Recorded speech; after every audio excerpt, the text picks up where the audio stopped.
The grand dining hall was alive with hushed conversation, but despite the warmth of the candlelit ambiance, an unmistakable tension hung in the air. A long, polished table stretched before them, where the highest-ranking members of both families had gathered, the Adams and the Andersons, bound by an impending union neither bride nor groom had truly chosen. William Adams sat at the head of his family's side, his posture composed but his mind elsewhere. His father's voice cut through the quiet murmurs, commanding attention. "William, I'd like you to meet Seraphina Anderson," his father announced with the pride of a man sealing a lucrative deal. "Her family is well established, and this alliance will bring significant benefits to our businesses." William exhaled subtly, already accustomed to the weight of obligation that came with being an heir. "All right, Dad. You always have your way. If I have to be the one to secure this arrangement, then so be it." His voice was steady, but his eyes, intense and discerning, remained fixed on Seraphina. He studied her, noting the delicate angles of her face, the guarded expression in her eyes. Seraphina, sensing his gaze, frowned ever so slightly before diverting her attention elsewhere, refusing to meet his eyes again. Dinner progressed with the formalities expected of such an occasion, but once the last course had been cleared, the two were ushered into the vast garden of the Adams estate. Under the soft glow of lanterns, they walked side by side in practiced civility, their conversation polite but distant. Then came the sudden roar of a motorcycle. The sound broke through the tranquil evening as Alexander pulled up, his familiar smirk intact. He swung off his bike with effortless ease, his presence radiating an energy starkly different from the composed formality William carried. Seraphina's breath hitched, an involuntary reaction. The quick wink Alexander sent her way didn't go unnoticed, and before she could compose herself, a flush had already crept onto her cheeks. William caught it. His gaze flickered between the two of them, his expression unreadable. "How's it going, William?" Alexander asked, his voice teasing. "So this is the woman you're set to marry?" "Yes," William replied coolly. "That's why we're having this conversation, to get to know each other better, right, Seraphina?" Seraphina hesitated before nodding, but her thoughts lingered elsewhere. Alexander chuckled.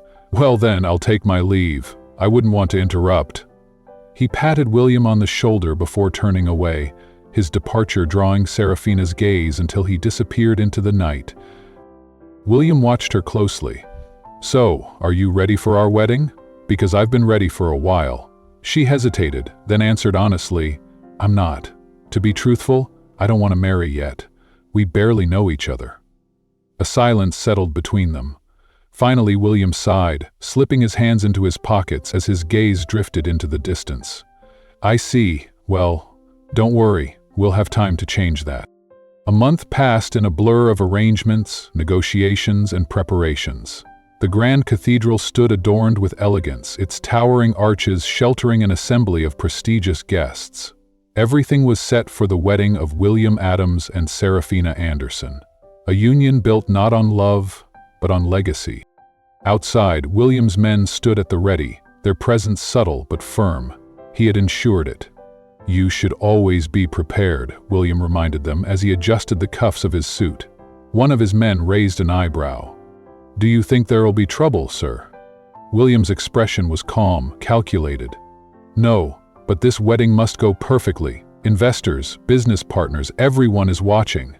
His voice carried a finality that left no room for error. As the ceremony loomed closer, Seraphina stood in the bridal chamber, her reflection staring back at her. A vision of elegance, yet behind her poised exterior a storm of uncertainty brewed. Would she truly go through with this? The grand cathedral was bathed in golden light, the air thick with expectation. Guests whispered among themselves as the sound of an approaching engine signaled the arrival of the bridal car. Everything had been meticulously prepared: the flowers, the music, the vows that would bind two powerful families together.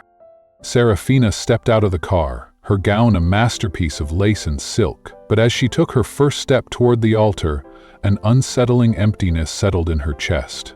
William stood at the end of the aisle, the embodiment of composure and wealth. To the gathered guests, he looked every bit the perfect groom, charming, poised, and impeccably dressed. But Seraphina felt nothing, no excitement, no nervous flutters, no hesitation, not even fear. What's wrong with me, she wondered. Am I completely numb? Her mind was eerily quiet, save for one thought that echoed louder than the rest. I don't feel anything for you. She barely registered the officiant's voice as he began the ceremony. The words blurred together, distant and meaningless. You, young lady, the minister repeated, his voice cutting through the haze. Are you ready to be with William for life? Seraphina blinked. He had already asked twice before. Huh, she blurted out, startled. The murmur of the crowd grew louder. A bead of sweat formed at William's temple. His father's jaw tightened. Then, before anyone could react, Seraphina reached up, yanked off her veil, and threw it to the floor with a sharp, deliberate motion. Gasps rippled through the church, but she had no time to care. She turned and ran. She ran as fast as she could, her heels clicking against the marble floor before she kicked them off entirely. William's men stood frozen for a fraction of a second, long enough for her to disappear through the doors. "Catch her, you idiots!" William roared. Outside, the world seemed to stretch wide open, and the only thing on Seraphina's mind was escape. Then, as if fate itself had answered her silent plea, the deep growl of an approaching motorcycle cut through the air. Alexander, he pulled up to the curb, his signature smirk fading into confusion as he took in the sight of a bride sprinting toward him. "Hey, what's going on? Why are you—" "Just drive," she screamed, practically leaping onto the back of his bike. She clung to him, her fingers gripping the fabric of his jacket. "What? Why are you getting on my bike?" Alexander asked, still bewildered. "Idiot, I'm not getting on you, I'm getting on your motorcycle," she snapped. "Go now, they're coming." His instincts kicked in before logic could. With a rev of the engine, he peeled away just as William burst through the church doors, his eyes wild with fury. By the time he reached the street, she was gone. "How'd she disappear so fast?" one of his men muttered, scratching his head. William's fists clenched, his jaw tightening. "You're all useless," he barked. "Find her, and don't you dare show your faces until you do." His breath was heavy, his rage simmering beneath the surface. The weight of the humiliation was suffocating.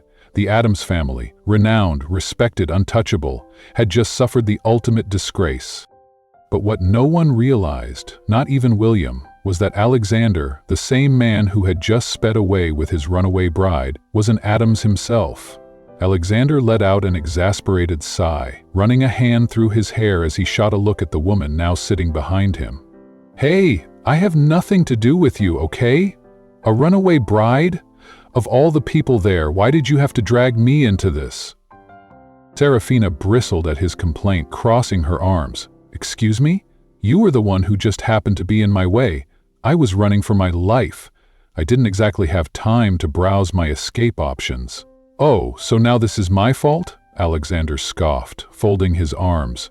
"And why are you so mad?" Seraphina opened her mouth to retort, only for him to cut her off with an amused grin. "Huh? No reason? Then why are your nostrils flaring?" he teased. She inhaled sharply, turning away with a huff. "Ugh, enough of this." Alexander watched her as she made a move to leave. "And where exactly do you plan on going?" he asked, his tone casual but his eyes sharp. "Back home? Gonna let your parents chew you out for running away from your perfect billionaire groom?" Seraphina stiffened. The thought made her stomach turn. "Great," she muttered under her breath. "I fled from a billionaire only to end up with some drifter or gangster like you." She blinked, almost unable to believe the absurdity of her predicament. Was this really her life now? Alexander smirked, lighting up a cigarette.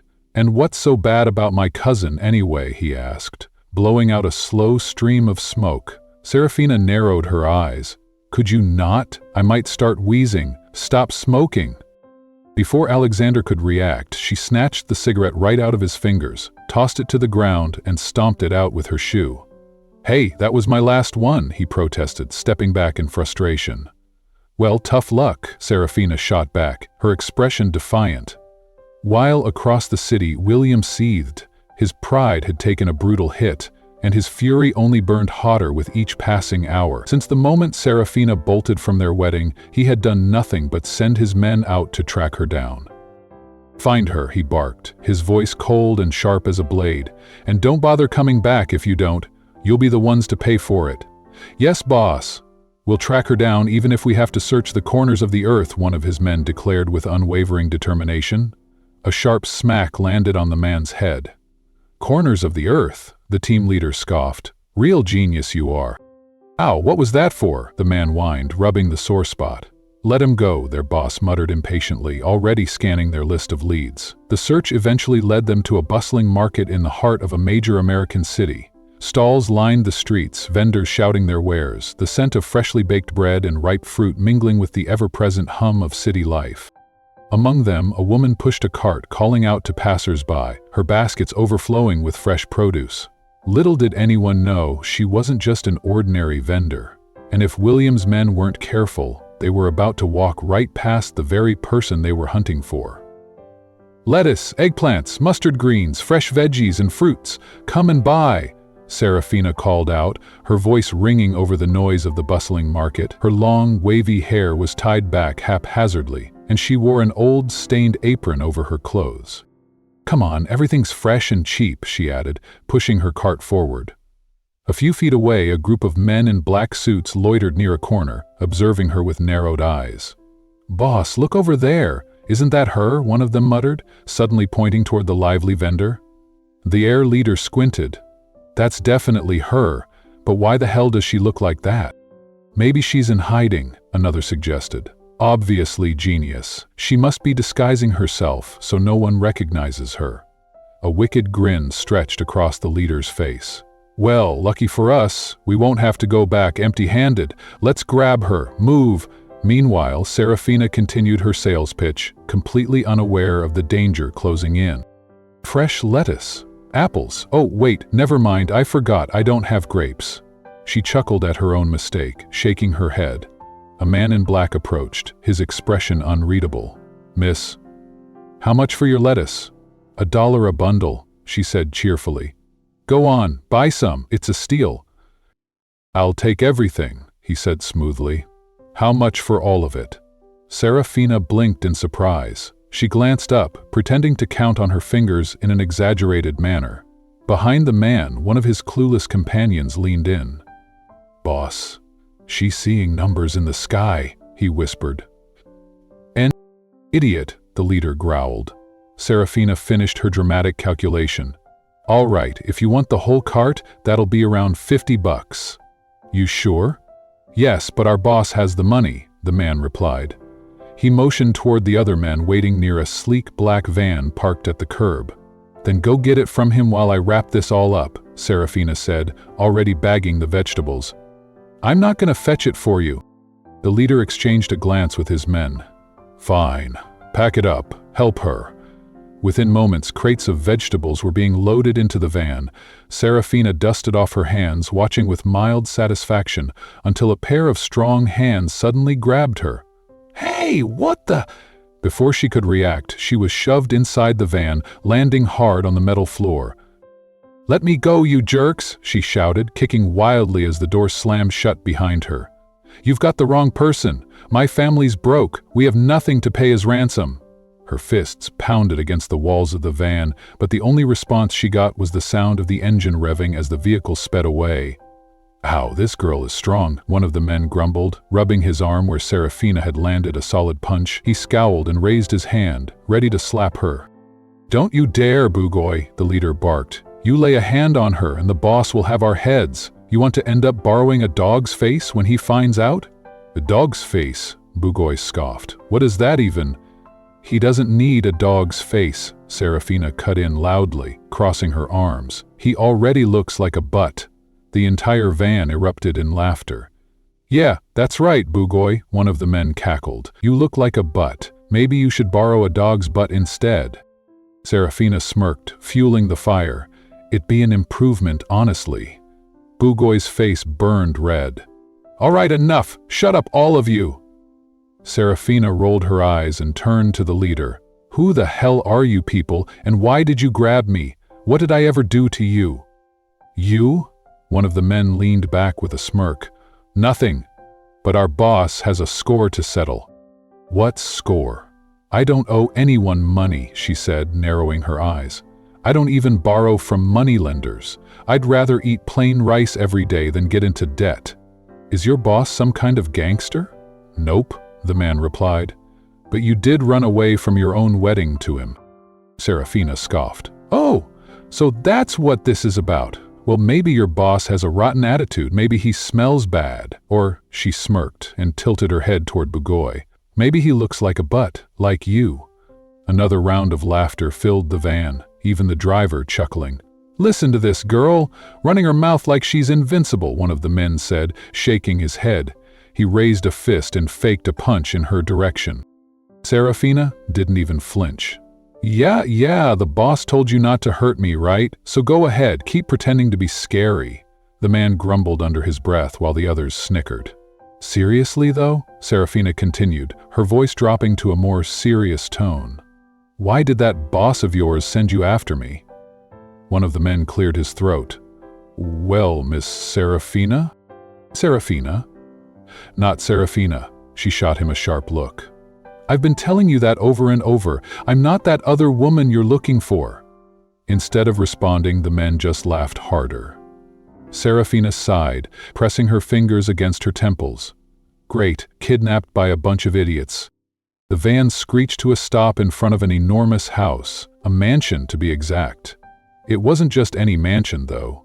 This was William's secluded vacation home, tucked away in another state, far from prying eyes. His orders had been clear.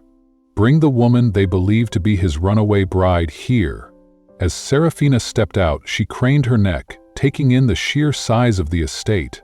Her mouth fell open. Wow, this place is massive, she muttered. Then, with a smirk, she added, What is this, Beauty and the Beast? Is your boss supposed to be the beast?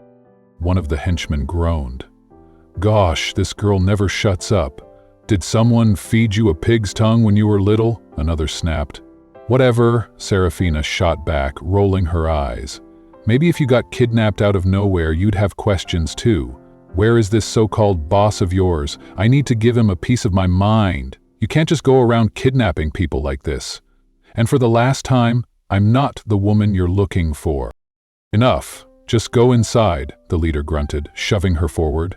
As she stepped through the grand entrance, Seraphina was momentarily stunned by the opulence of the interior. The living room was vast, with impossibly high ceilings, plush couches, and grand chandeliers casting a golden glow. Her eyes flickered toward the far end of the room, where a man stood by a massive floor-to-ceiling window. His hands were tucked casually into his pockets, his white suit crisp and unblemished. His long, dark hair was pulled back neatly, and a pair of clear-framed glasses sat on his nose. Slowly he turned, the motion almost cinematic, as if time itself had slowed down for dramatic effect. For a fleeting second, Seraphina felt like she had stepped into the middle of a high-budget TV drama, the kind where the heroine is struck by love at first sight. Then he spoke, his voice measured and firm. Long time no see. Seraphina blinked. Huh? She squinted at him in confusion. Why are you talking to me like you know me? How much do my parents owe you? Did they sell me off to pay a debt? Is that what this is? Without warning, she dropped to her knees on the thick red carpet, throwing her hands up dramatically. What kind of tragic backstory am I caught up in? She lamented. William's expression faltered. What? His eyebrows furrowed, utterly baffled. One of his men cleared his throat. Boss, she's been insisting her name is Seraphina, not Seraphina, but we're sure it's her. William exhaled sharply. Fine, leave us. I'll handle this myself. His men obeyed without hesitation, filing out of the room and leaving the two of them alone.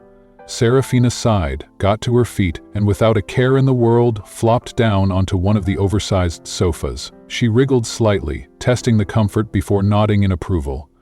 Wow. This thing is really soft, she mused, stretching out. Then, without missing a beat, she glanced at William. So, do you live here all by yourself? Yes.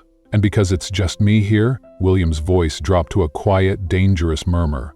I can do whatever I want with you. I can claim you any time I please. A flicker of something dark passed through his eyes. Anger, perhaps. Seraphina scoffed. Claim me? What am I, some kind of object? She crossed her arms and glared at him. "Listen, mister, you can claim a thing, not a person. You're not making any sense." For a split second, William almost laughed. Almost. But he quickly masked it, his expression turning cold once more. He studied her closely. She looked exactly like Seraphina Anderson. Every detail of her face matched perfectly. As far as he knew, there was no mention of a twin, no whispers of a secret sibling. So why did she act like an entirely different person? Before he could press further, a loud grumble broke the tense silence. Seraphina froze. Then, with zero shame, she clutched her stomach dramatically. "Ugh, I'm starving," she groaned. "Oh wait, I still have my vegetables in the van. Hold on, I'll go get them." Before William could react, she bolted out of the house. Outside, she spotted one of the henchmen still lingering by the van. "Hey, my produce is in there. Since you geniuses didn't even pay for them yet, hand them over." The man shrugged and handed her the bags without a fuss. With her arms full, Seraphina trudged back inside and immediately started rummaging through the plastic bags, desperate to find something edible. She pulled out a shiny red apple and, without thinking, tossed one toward William. He caught it effortlessly, his gaze locked onto her. One leg crossed over the other, his hand resting lightly against his chin. He watched her every move as though she were some kind of strange specimen. "What's this?" he asked, raising an eyebrow. Seraphina blinked at him. "What? Are you from another planet? You've never seen an apple before?" Her lips curled into a teasing smirk. "Are apples not grown on your alien homeworld, extraterrestrial overlord?" she added with a laugh before biting into hers. William exhaled sharply and rubbed his temples. No, this couldn't be the same Seraphina Anderson.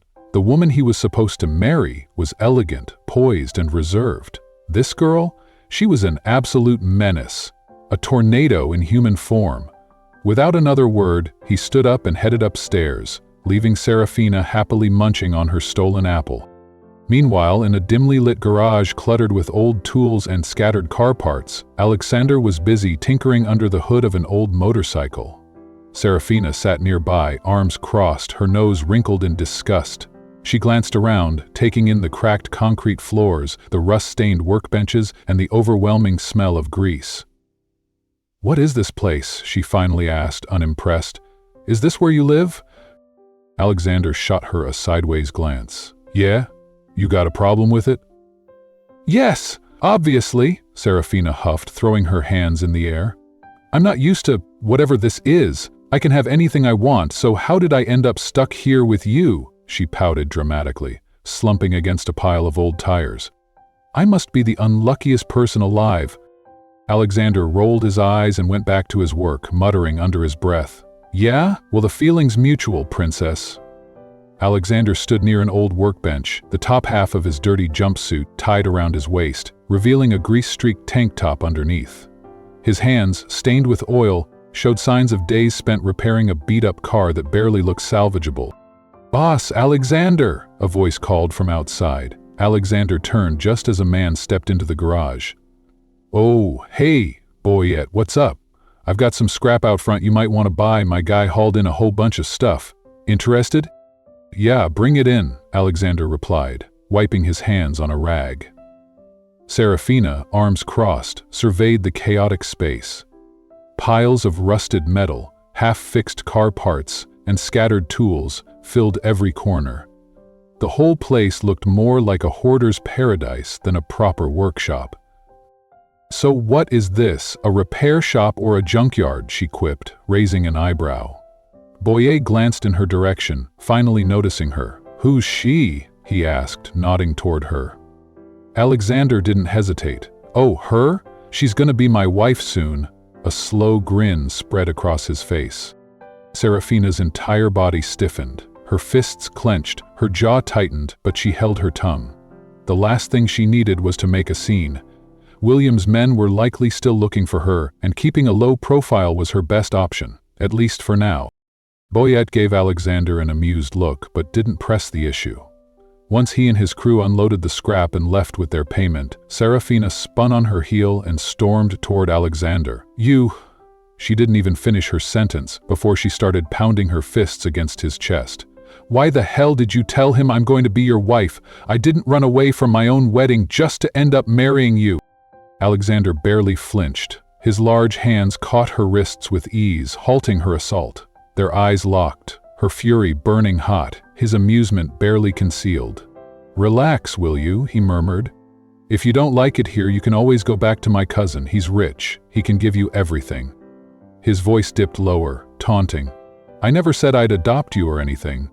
Unless, of course, there's something in it for me." His grip loosened as he leaned in, his face mere inches from hers. The teasing edge in his voice sharpened into something else, something almost dangerous. The way his lips barely brushed against hers sent a jolt through her body. Seraphina's breath caught. "You're disgusting," she gasped, yanking herself free and covering her mouth with the back of her hand, as if physically wiping away the moment. Alexander only smirked. "Huh, guess a kiss is enough to shut you up." Satisfied with her stunned silence, he turned back to his work, acting as though the moment had never happened. Seraphina stood frozen, pulse unsteady. She wanted to hurl an insult at him, call him shameless, arrogant, unbearable, but the words refused to form. Later, as she sulked in the corner, Alexander casually beckoned her over. "Hey, Miss Tigress," he called out, even whistling at her like one would a pet. Her head snapped up. "I have a name. And I'm not an animal," she snapped, marching toward him. Alexander only chuckled, wiping grease from his hands. "Could have fooled me." "All right, don't get mad," Alexander said, stretching his arms behind his head. "Cook some rice. I'm starving." Seraphina blinked at him, utterly dumbfounded. "What? Cook rice?" Alexander crawled out from under the car, wiping his grease-streaked hands on a rag. He raised an eyebrow at her reaction. "What, you don't know how?" He let out a short laugh. "Wow, so you really were a spoiled rich girl." Seraphina folded her arms, scowling. He smirked. "How would you even survive on your own? Good thing I took you in." Without waiting for her response, he led her toward a small, dimly lit kitchen tucked away in the back of the garage. The countertops were old, the shelves cluttered with mismatched utensils and dented pots. "Come on," he urged. "Whale?" she asked, eyeing the space with suspicion. "So you can learn." Alexander grabbed a pot and held it up for her to see. It was so blackened with soot that she instinctively recoiled. "Okay.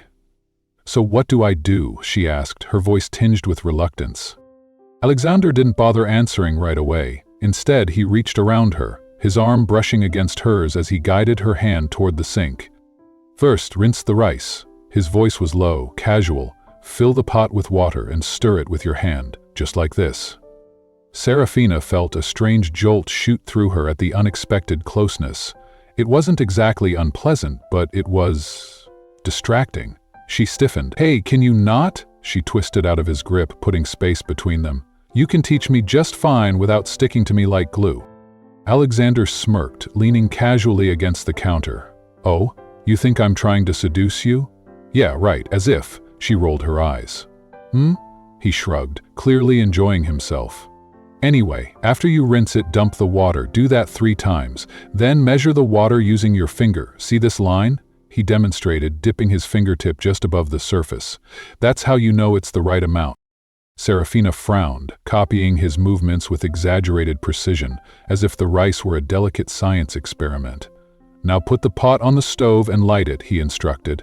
She hesitated, staring at the old, beat-up stove like it might bite her. How do I light this thing?" Alexander sighed. "Wow, this is going to take a while." Hours later, after an exhausting crash course in cooking, they finally sat down to eat. The rice wasn't great, but it was edible. At least Alexander didn't complain. After lunch, Seraphina stepped outside, stretching her arms as she took in her surroundings. The realization hit her all at once. She still didn't know exactly where she was. The place looked more like an abandoned lot than a proper home, set up with a tarp-covered roof, scattered piles of scrap metal and rusting machinery. 2 old half-disassembled cars sat in the corner, surrounded by motorcycles in various states of disrepair. Stacks of bottles, cans, and other discarded materials were heaped in one section, as if someone had been collecting them for extra cash. A heavy sigh escaped her lips. She pressed her face into her hands. What have I gotten myself into? Oh, Seraphina, you really messed up this time, she muttered to herself, her voice thick with frustration. She hugged her knees to her chest, staring out at the mess of scrap and machinery surrounding her. You ran away from a wedding only to end up in a dump like this. Her throat tightened, her emotions dangerously close to spilling over. What's got you so down? Seraphina jumped at the sudden voice. She looked up, only to be met with the sight of Alexander's bare torso. Her breath hitched as her gaze traced over every sculpted ridge of his six-pack, as if time had slowed just for this moment. Alexander caught her staring and grinned. Hey, why do you look like you're hungry? Seraphina snapped out of her daze, her cheeks instantly burning. Shut up, he chuckled, folding his arms over his chest. Who's the real pervert here? The way you're looking at me makes me wonder. How dare you? That's not what I— Sure, if you say so. He smirked, leaning in just enough to make her flustered. Seraphina groaned. Ugh, you are so full of yourself. She spun on her heel and stormed back inside the tarp-covered shelter, only to find that no matter how hard she tried, she couldn't stop thinking about his toned stomach. Meanwhile, back at William's mansion, the days dragged on. The woman who had been staying there, the one William thought was Seraphina at first, had finally cleaned up, her disheveled market appearance now gone. With her hair combed and her posture more composed, she looked less like a lost street vendor and more like someone who belonged in a house like his. But she wasn't Seraphina. William had come to that conclusion himself. But he wasn't one to act on instinct alone. After Emerald, the name she claimed as her own, had finished getting ready, William quietly picked up the comb she'd used. A few strands of her hair clung to the teeth. Without a word, he slipped it into a small plastic bag and sealed it. Moments later, a man arrived. The two spoke in hushed voices, but Emerald wasn't stupid. She knew exactly what was happening. You had my hair tested, didn't you? She called out, catching him off guard. William turned, surprised to see her standing by the doorway. You startled me, he admitted. Emerald crossed her arms. I know this routine. I've seen enough movies to know. You probably had my DNA tested, thinking I'm some long-lost daughter of a wealthy man, right? She teased. Or maybe to prove whether I'm really Seraphina. She tilted her head. But while you're waiting for those results, you're keeping me locked up like a prisoner. Isn't that a little backward? William exhaled slowly, running a hand through his hair. She had a point.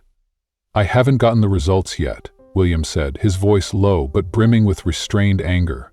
Until then, you're going to feel every ounce of my rage and the humiliation my family suffered. Emerald's eyes widened. What? Wait, that's not fair, she protested. Tough, his jaw clenched. She left me at the altar, in front of everyone, and until I know the truth, you will bear the consequences. Before she could argue, he reached out and pinched her cheek. Not gently. Ow! Emerald yelped, swatting his hand away. See? That's why Seraphina ran off. Maybe you're just a cruel jerk who treats people's faces like tomatoes. William's eye twitched. Watch it, or you might just— But before he could finish, he abruptly let go, scowling as he turned away. Then, without warning, Emerald clutched her stomach, her face twisting in pain. Ow, she whimpered, doubling over. William's irritation vanished in an instant. He spun around, his eyes sharp with concern. What's wrong? It's your fault, she groaned. I think my acid reflux is acting up. I'm so stressed because of you. William's expression darkened with worry. Without hesitation, he scooped her up in his arms and strode outside. Mr. Brown, his driver, was still waiting near the car. Mr. Brown, take us to the nearest clinic, now, William ordered, sliding into the back seat with Emerald still in his grasp. Within moments, they were speeding down the road. Ow, Emerald whimpered, her forehead resting against the window. William studied her face, his irritation now replaced by genuine concern. Are you really sick, or are you just messing with me? Yes, I'm really sick, she snapped. I have an ulcer, and it's all because you don't feed me properly. I don't know my way around your fancy kitchen, and for all I know, I could break something worth millions, so I just ate whatever leftovers I could find in your fridge. She shot him a glare. By the way, for someone so rich, Why don't you have any household staff? What, are you just that stingy? Is that how you stay rich? William ran a hand down his face, exhaling sharply. Sir? Mr. Brown interjected hesitantly, glancing at them through the rearview mirror. I had no idea, Miss Seraphina. Emerald. My name is Emerald, not Seraphina. Are you people deaf? She snapped, frustration etched across her face. Just stop talking, William cut in, his voice sharp. As she grumbled under her breath, he muttered to himself, she might be faking this to get away again. But then his skepticism shattered in an instant. Emerald slumped against him, her head resting in his lap. Her skin was ghostly pale, her body trembling. She's really in pain, he realized, tension creeping into his shoulders. By the time they reached the clinic, William's longtime friend, Dr. Victor, wasted no time examining her. Later, in Victor's office, William sat stiffly in a chair, arms crossed. So, what's wrong with her? He demanded. Victor pushed a folder toward him. Take a look at these results. She's had this ulcer for a while. But here's what I don't get. How does someone like Seraphina end up with something like this? William's jaw tightened. I'm starting to think she's not Seraphina at all. Victor arched a brow. Then who is she? Seraphina doesn't have a twin. He paused, deep in thought, before a wild idea struck him.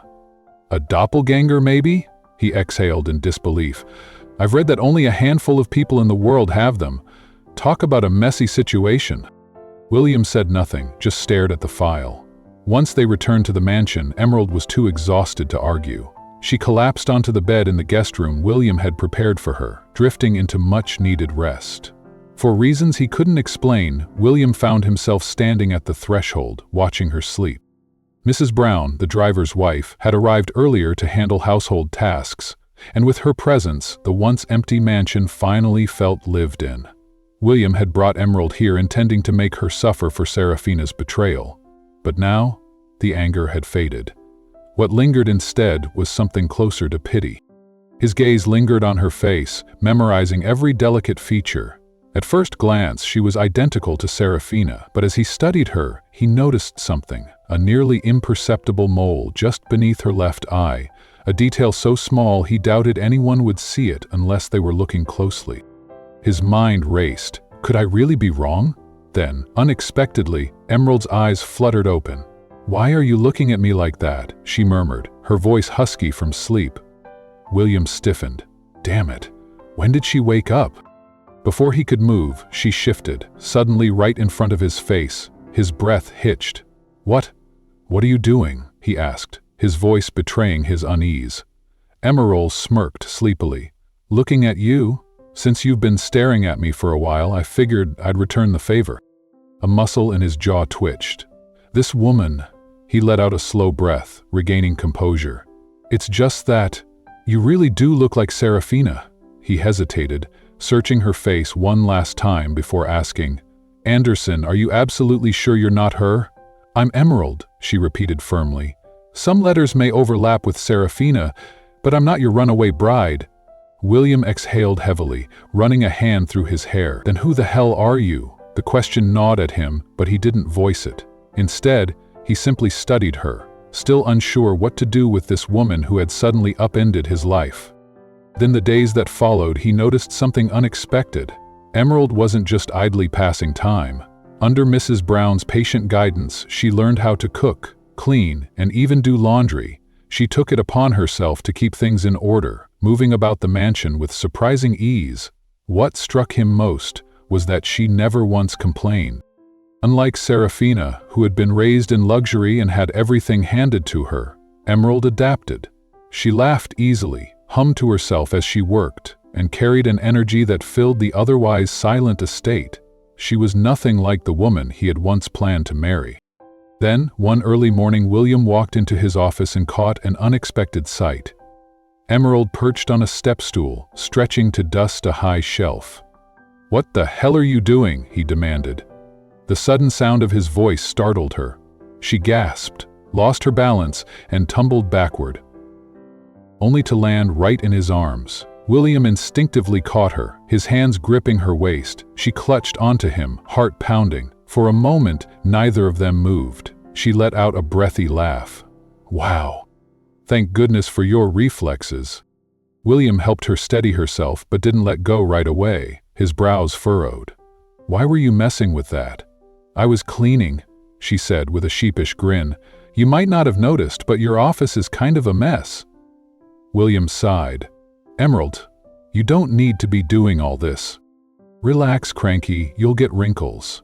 She reached up, lightly brushing a crease between his brows with her fingertips. His breath hitched. Just for a second. Then, realizing how close she was, he turned his head away. "Quit it," he muttered, his voice uncharacteristically weak. Emerald smirked as if she knew he was flustered.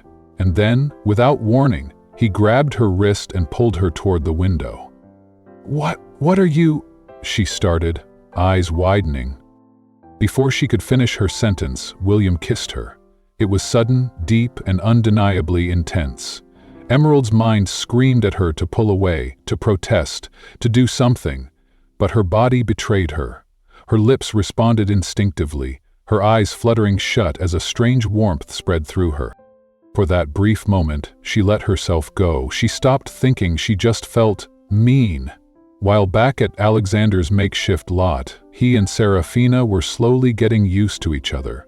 She had assumed he was just some aimless drifter, but day by day, she realized he wasn't as useless as she had thought. He spent hours working on an old car, his hands constantly busy, his focus unwavering. Curious, Seraphina wandered over, watching him toil away beneath the vehicle. "You still haven't fixed that thing?" she asked, crossing her arms. "Not yet, but soon." Alexander's voice was muffled from under the car.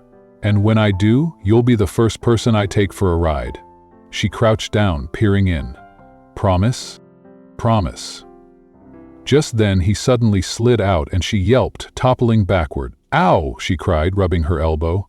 Alexander smirked. "Did I scare you, seeing a handsome face pop out like that?" She rolled her eyes. "You wish." Then, after a pause, she asked, "Have you eaten yet?" To her surprise, Alexander grabbed her hand and led her toward the tarpaulin-covered shelter. "Come on," he said. "Let's eat together. Food tastes better with company." He glanced at her teasingly. "Honestly, just looking at you makes me excited, even if the food isn't great." She huffed. "I know my cooking isn't good. Do you have to rub it in?" "Hey, don't be so touchy," he chuckled, sitting down. "You'll get better. Who knows, one day your cooking might actually be amazing." He leaned back, watching her. "In the meantime, I'll settle for you." She narrowed her eyes. "Really? Think you can handle me? Are you prepared to stand by me for life if that's what it takes?" Alexander's expression shifted. The teasing faded. "Sure am." His voice was calm but certain. "The real question is, can you handle living like this? Can you handle a simple life with me?" Seraphina's heart thudded in her chest. "In a place like this," he continued, "how long do you think you can last?" She met his gaze and saw the sincerity in his eyes. "Yes, I can handle it," she said softly. "Otherwise I would have left already. I could leave if I really wanted to, but somehow something's stopping me." Avoiding his gaze, she stood up and went to the kitchen, pretending she needed to scoop some rice. But when she turned back around, she nearly gasped. Alexander was already standing right behind her. "I'm glad you said that," he murmured, his voice quiet but firm. "Because I need to know where we stand. How long do you plan on staying here with me? How long will you stay by my side?" Seraphina swallowed hard. "If you're going to leave," he continued, his tone heavier now, "do it now, while I can still keep myself from loving you." He turned away as if bracing himself, but Seraphina couldn't hold back any longer. She ran toward him, wrapping her arms around his waist. "Don't send me away," she whispered desperately. "If you say you're trying not to fall for me, then I can't hold back anymore. I have fallen for you. I think I've loved you from the start. You're the one my heart wants forever." She swallowed, then said the words that had been burning in her chest. "You're the one I want to marry." At that, Alexander turned, cupping her face in his hands. And then, without hesitation, he kissed her. It was fierce, consuming, an undeniable confession of everything they had both tried to resist. At that moment they knew they belonged to each other. From that day on, Seraphina often accompanied Alexander on his errands, helping him buy scrap materials and spare parts for his repairs. Over time, she learned the ins and outs of these transactions, quickly adapting to bargaining alongside him. "Hey, this price is way too high," she scolded a group of young sellers trying to overcharge them for old tires. "We'll be the ones losing money cleaning these up and making them usable again. Lower your price." She stood her ground, hands on her hips, her gaze unwavering. "Come on, Miss Seraphina," one of the teens muttered, rubbing the back of his head. "You're too tough. You'll put us out of business." Seraphina had practically become Alexander's right-hand woman, and he couldn't have been happier. She was sharp with numbers and refused to let anyone swindle them. "Of course, I'm strict about prices," she said with a smirk. "I have to look out for my love, right?" "That's exactly what I like about you," Alexander murmured, pulling her close by the waist before stealing a quick kiss. "Oh, gross. Get a room," one of the junk dealers groaned. "You're just jealous because you don't have someone this wonderful," Alexander shot back, grinning as laughter erupted around them. Seraphina playfully pushed him away and wandered toward another stall, inspecting the seller's wares. As she ran her fingers over a pile of old car parts, a thought crossed her mind. How different Alexander was from William. Alexander was carefree and affectionate, while William had always been reserved and serious. "That must be why we never worked out," she thought. "He and I were never meant to be, but fate had other plans."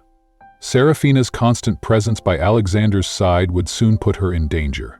William had been relentless in his search for his runaway bride, sending people far and wide to track her down. The problem? Some of his men had no idea that he had already found someone at his mansion, someone who turned out to be the wrong person. "There she is!" a gruff voice suddenly shouted from the crowd.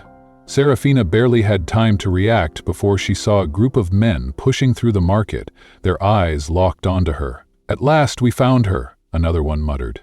"We have to bring her back where she belongs." Before she could flee, rough hands grabbed her. "Hey, let me go," she yelled, struggling as they shoved her toward a van. "No can do," one of the men barked. "You're coming with us." The door slammed shut and the van sped away. "Dude, they took Seraphina," a teenager shouted, running toward Alexander. Alexander's blood ran cold. In an instant, he bolted to his motorcycle, revved the engine, and roared off in pursuit.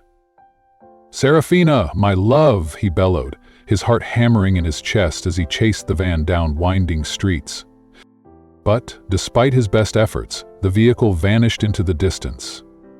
Gritting his teeth, his hands clenched into fists. This had William's name written all over it. Determined, Alexander turned his bike around and set off for the one place he knew he'd find answers: William's family estate.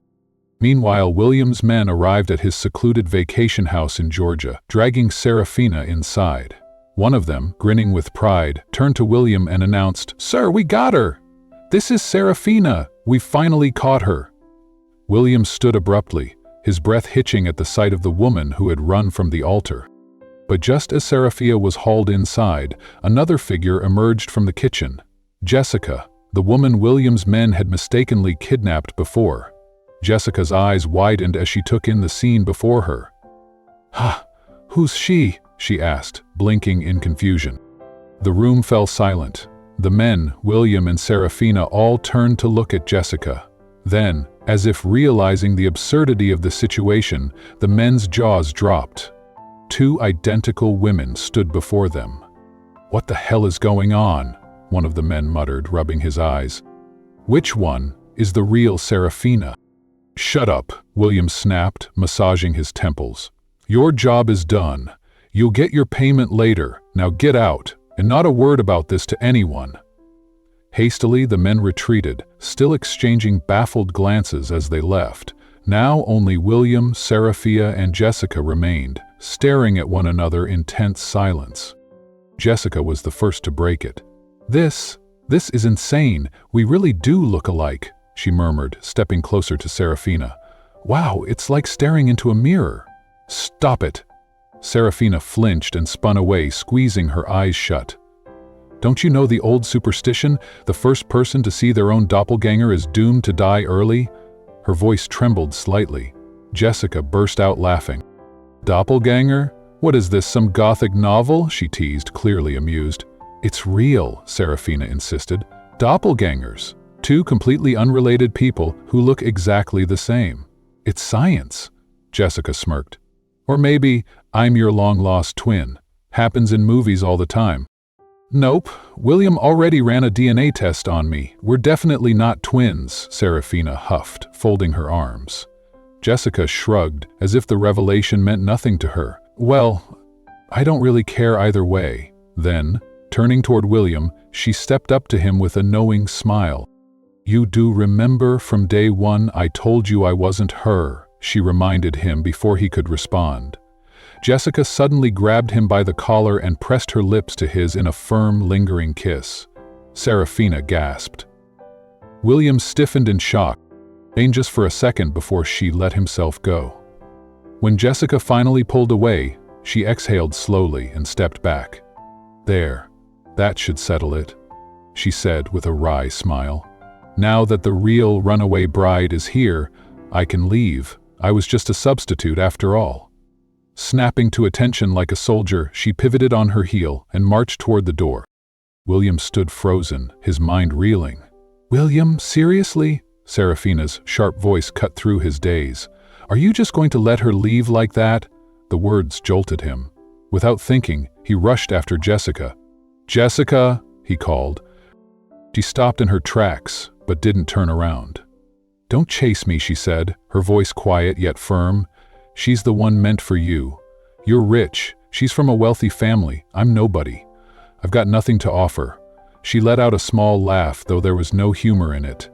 It was just a coincidence that we look alike. William stepped closer. Maybe so, he admitted. But you're the one I love now. Jessica sucked in a breath, finally turning to face him. I didn't have Seraphina tracked down out of love, William continued. I did it out of pride, out of spite. But then, I found you instead, and I fell for you. Jessica turned slightly, her expression unreadable. Are you sure you love me? Or just my face? She asked, arching a skeptical brow as she gestured toward her own features. Without hesitation, William swept her off her feet, literally, lifting her effortlessly into his arms. I love you no matter how you look, he declared, his voice steady and sure. You're not anyone's duplicate. You're unique to me. Before she could respond, he silenced her with a deep, lingering kiss. When they finally broke apart, Jessica smirked. All right, enough talking, she teased, resting her forehead against his. They headed back inside, only to find Seraphina lounging on the sofa, sipping from a wine glass like she had all the time in the world. Jessica scoffed. Wow, real comfortable, aren't you? She strolled over and dropped onto the couch beside Seraphina. Okay, let's lay our cards on the table, Jessica said, folding her arms. Seraphina gave her a cool, unimpressed look. And what's that supposed to mean? Jessica smirked. I'm just saying. I'm the original with this face, she leaned in slightly. I don't know how you ended up looking exactly like me, but let's be clear. I'm the real deal. Seraphina let out a dry laugh. Oh, so now I faked my face? What do you think, I got plastic surgery or something? Get real. Hey, quit fighting, William interjected, pinching the bridge of his nose. Having two identical women glaring daggers at each other was enough to give him a migraine, and before the tension could escalate further, William's phone buzzed. The caller ID was unknown. He answered cautiously. Hello? William, where are you? Where's Seraphina? Let me speak to her, a male voice demanded, and Seraphina's eyes widened. She recognized that voice instantly. Alexander. Without hesitation, she lunged forward and snatched the phone from William before he could stop her. Meanwhile, Jessica leaned against William, resting her head on his shoulder. You good? She asked, tilting her head toward Seraphina. She's clearly calling some other guy, William exhaled, his gaze locked on Jessica. Why wouldn't I be? I don't care about her anymore, he murmured. His fingers lightly traced circles on the back of Jessica's hand. You're the only one that matters to me. Their eyes met, the world around them fading. Seraphina overheard and rolled her eyes dramatically. "My love," she cooed into the phone. "Come pick me up. They're making me jealous over here." Alexander's voice crackled through the speaker. "Don't worry, I'm on my way. I'll get you out of there." Jessica and William burst into laughter at Seraphina's exaggerated pout. She looked like a sulking child who had wandered into the wrong house. "This is all your fault, William," Seraphina snapped, shooting him a glare. "You already had another woman here. Why couldn't you just leave me alone to be with Alexander in peace?" "Hey, don't blame William," Jessica cut in. "Blame his goons. They forgot to call off the search once I showed up." "Actually," William sighed, rubbing the back of his neck, "it's my fault. I hired an extra search team and—" "Forgot to cancel their orders?" Seraphina gasped and threw up her hands. "See? He admits it!" Before the conversation could continue, the sound of multiple vehicles pulling up outside made them all pause. William's face paled. Oh no. Jessica tensed. "What? Who is it?" Seraphina peeked through the window, her eyes going wide. "Great. That's my parents, and his—" The front doors burst open before anyone could react. Seraphina's mother marched in first, completely ignoring William as she zeroed in on her daughter. "Seraphina," she said in a clipped tone, "we came here to talk about your wedding. Again. I refuse to let you end up with that drifter Alexander." Seraphina groaned. "Mom, for the last time, I love Alexander. I'm not marrying William." "It won't be happening anyway," William cut in, stepping forward. "I've fallen in love with someone else." William's father's face darkened. "We refuse to accept that," he declared. "Seraphina is the only one who can be your bride, William, because she's our partner in the family business." "Dad, Mom," Seraphina pleaded, her voice trembling with frustration. "Alexander is in business too. He's William's cousin. Just because he works with scrap doesn't mean he's worthless. I'd rather be with him than be forced—" She took a deep breath, steeling herself. "Forced to marry someone I don't love?" "Don't be ridiculous," her mother snapped. "He's surrounded by junk, fixing worn-out vehicles. That's not the life we raised you for." Jessica, who had been silently observing, finally had enough. "Why are you like this? So controlling," she interjected. "My folks might be poor, but they never told me who I could or couldn't love." For a moment she forgot that she and Seraphina looked exactly alike. Her words struck like a bolt of lightning, leaving both sets of parents momentarily stunned. William instinctively pulled Jessica behind him, as if shielding her. Then, with quiet resolve, he turned to face his family. "Dad, Mom, this is the woman I want to marry," he declared. His father's face twisted in utter bafflement. "What on earth? They're identical. Explain this to us." William sighed, already anticipating their disbelief. "They only look alike," he clarified. "I found Jessica first, thinking she was Seraphina, so I did a DNA test. They're not related in any way." Before anyone could respond, a new voice cut through the tension. "Uncle. Aunt." Heads turned as Alexander stepped into the doorway, his expression firm but respectful. "Just let William and Jessica get married," he continued, his gaze steady, "and let me marry Seraphina." "Alexander!" Seraphina gasped, eyes welling with relief. Without hesitation, she ran straight into his arms. "Sorry I took so long," he murmured, holding her tightly.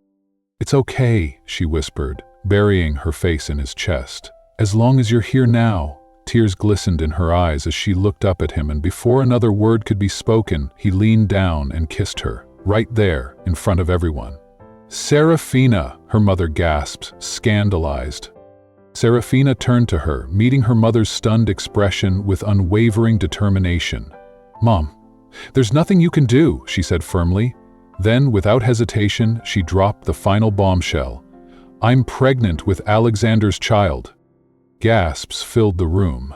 Seraphina's mother clutched her chest in shock, while William's parents exchanged uneasy glances.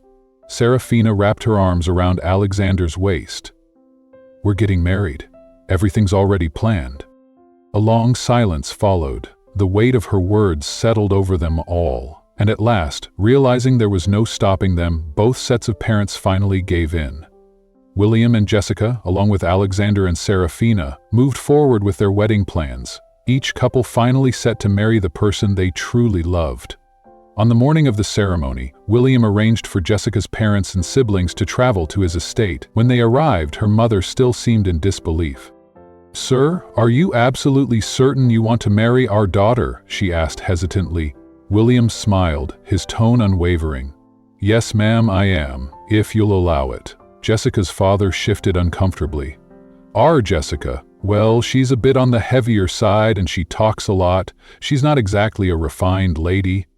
"Dad," Jessica groaned, pouting slightly, "you always told me that as long as I loved someone, that's all that mattered." Mr. and Mrs. Brown exchanged glances. William stepped forward, his voice steady and sincere. "Mr. and Mrs. Brown, please trust me. I promise to take care of Jessica, always. I won't ever let her down." Jessica's father studied him for a long moment before sighing. "All right, son, but make sure you treat her well. And don't let us be the reason you and your parents have a falling out. Fix things with them. Stay close as a family. No bitterness because of us, you hear?" William nodded, understanding the weight of those words. Determined to gain his parents' full acceptance, he and Jessica made every effort to bridge the gap. Jessica even moved into the Adams estate a month before the wedding, giving the family time to know her. On morning, her cheerful voice rang from the dining hall. "Breakfast is ready, everyone. I cooked, so if you don't eat, you're missing out." William grinned, turning to his relatives. "Come on, let's go. My fiancé's cooking is a treat." His family, initially skeptical, gradually warmed up to Jessica. Over time, they saw what William saw: the warmth in her laughter, the kindness in her heart, and the effortless joy she brought into their lives. One evening, William found her standing alone on the veranda, gazing at the sky. "What are you doing out here?" he asked, stepping up behind her. Jessica sighed contentedly. "I'm just happy."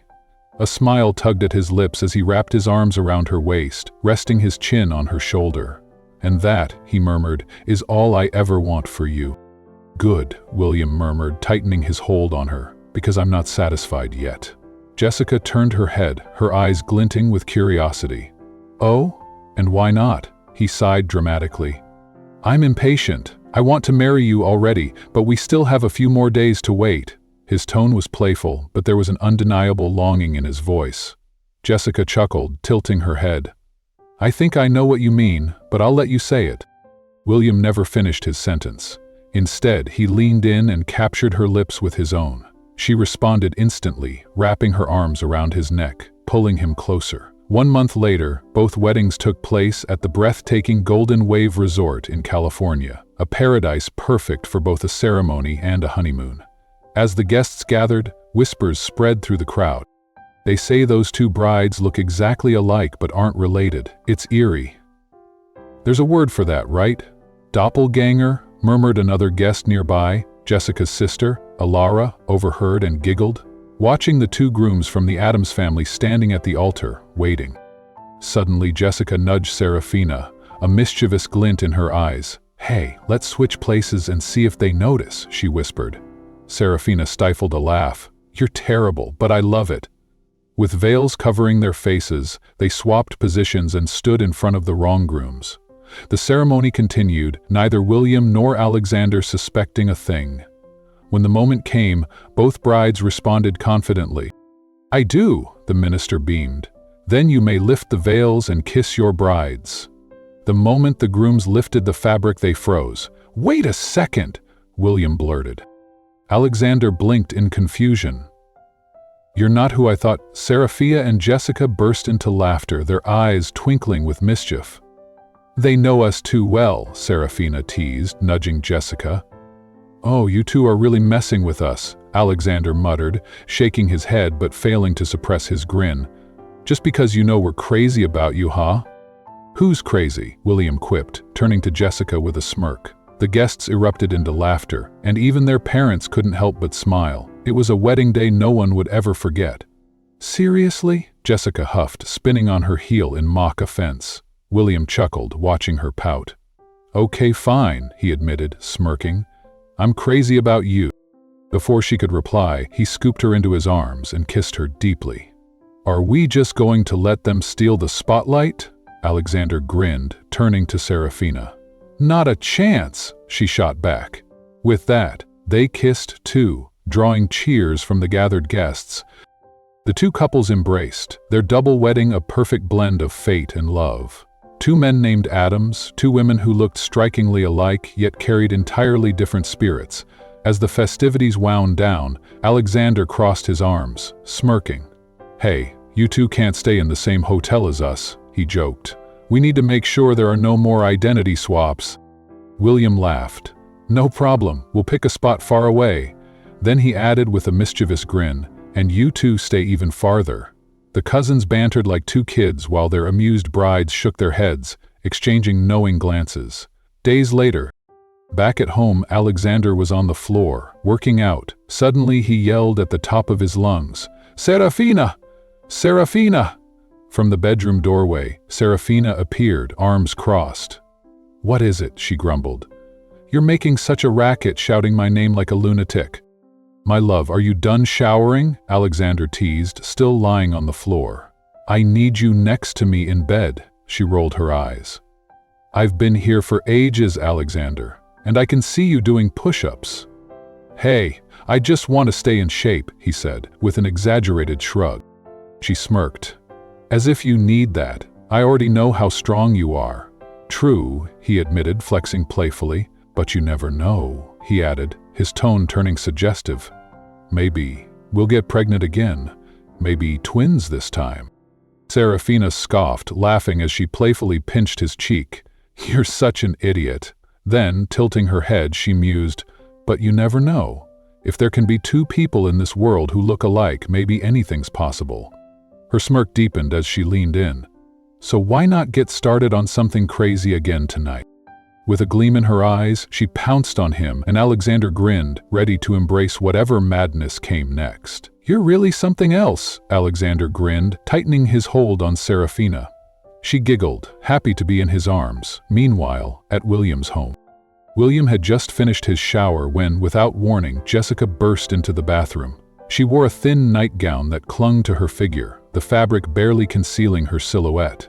"William, I need help. My face is covered in soap and the sink's water just stopped running." With her eyes shut tight, she flailed her arms blindly, trying to keep her balance. William, still dripping wet with soap suds clinging to his skin, felt a rush of embarrassment. "Jessica, why couldn't you wait until I was out of the shower?" he sputtered. "Where are you? Don't avoid me, I might slip," she cried out just as her foot skidded against the wet floor. William lunged forward instinctively, catching her just in time. Jessica, now safely in his arms, peeked up at him with a sly grin. "Gotcha," William sighed, half scolding. "What exactly are you doing? You were taking forever in the shower." "I got bored, so I made my move," she said innocently, batting her eyelashes. William narrowed his eyes, but she only smirked. "Wow," she mused, trailing her gaze over him. "You're even more built than I realized, my husband." Despite himself, William felt a flicker of heat rise to his face. "You could have gotten hurt, you know," he muttered. Jessica pouted dramatically. "Oh, listen to you, you sound like a grumpy old man. We're newlyweds, why are you acting shy now?" William opened his mouth to argue, but then he noticed the soap still foaming over her cheeks. He chuckled. "You look like a little ghost," he teased. Jessica gasped, affronted. "Fine. If you're going to make fun of me, I'll just leave," she turned with an exaggerated stomp. Before she could escape, William grabbed her arm and pulled her back, firmly but gently. "You're so demanding," he murmured, pressing a feather-light kiss to her cheek. Jessica scoffed. "On the cheek? That's it?" She hooked her arms around his neck, eyes gleaming with challenge. "Don't tell me you're embarrassed. We're married." And before he could protest, she silenced him with a deep, lingering kiss. "You're full of surprises," William mumbled against her lips, but as his desire took over, he deepened the kiss, pulling Jessica even closer. The warm water cascaded over them, and in that intimate moment, all else faded away. A few months later, Seraphina and Jessica had become inseparable, more than friends, almost like sisters. Everywhere they went, people mistook them for twins. At first, they tried explaining, but eventually they gave up. "Let's not bother," Seraphina would say with a laugh. "It's too exhausting to make everyone understand."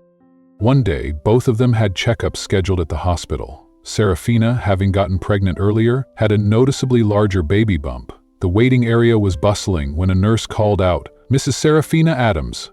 Almost simultaneously, another nurse announced, "Mrs. Jessica Adams." The room went silent as several patients turned to stare, bewildered by the sight of two identical pregnant women standing up at the same time. Seraphina and Jessica exchanged amused glances before giggling and walking off to meet their respective nurses. Later that day, after their checkups, they met their husbands at a nearby restaurant. The warm hum of conversation filled the air, silverware clinking against plates as waiters moved between tables. Dr. Julian, a longtime friend of both William and Alexander, spotted them from across the room.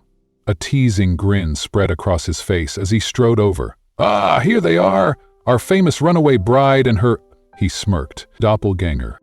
Before either woman could respond, Alexander's voice rang out. "Knock it off, Julian," he called, stepping into view with William right behind him. "And don't get too close to our wives." Julian chuckled. "So, you two finally got your heads straight? No more mixing them up?" "Why would we?" William scoffed, draping an arm over Jessica's shoulder. "We married them, didn't we?" Julian turned to Jessica with a playful smirk. "And how are you, Miss Jessica?" He threw her a quick wink.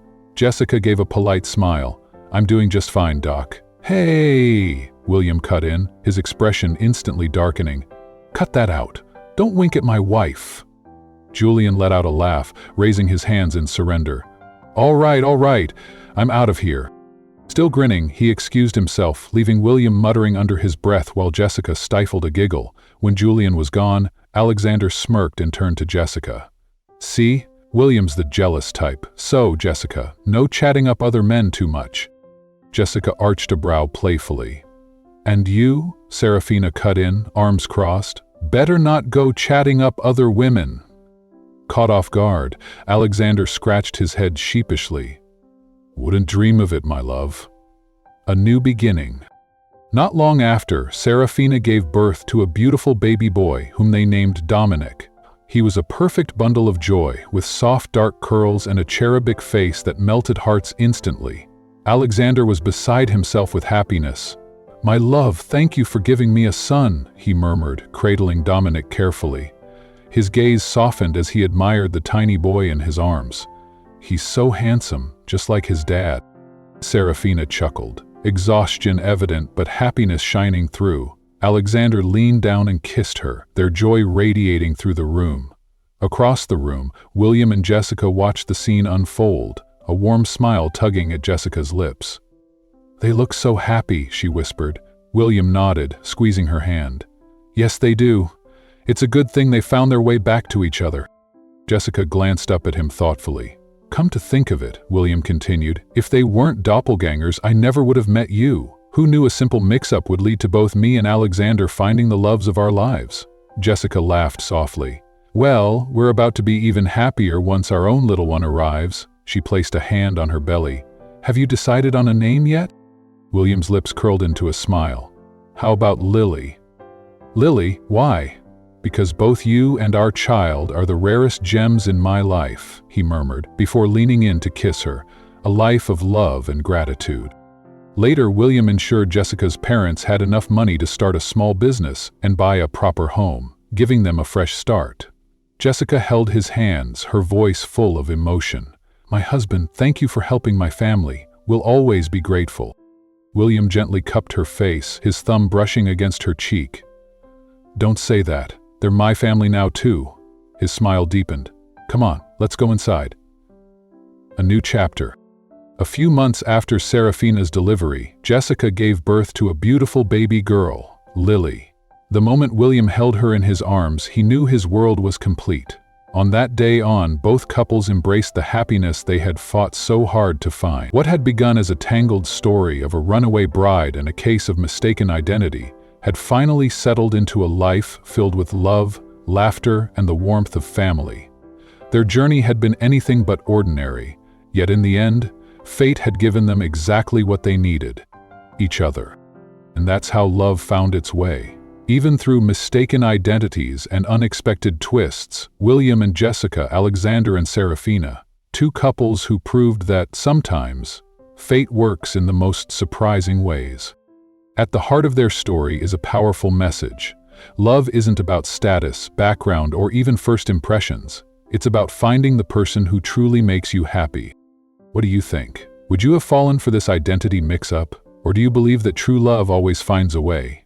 Let me know in the comments below. And if you enjoyed this story, don't forget to like, share, and subscribe for more.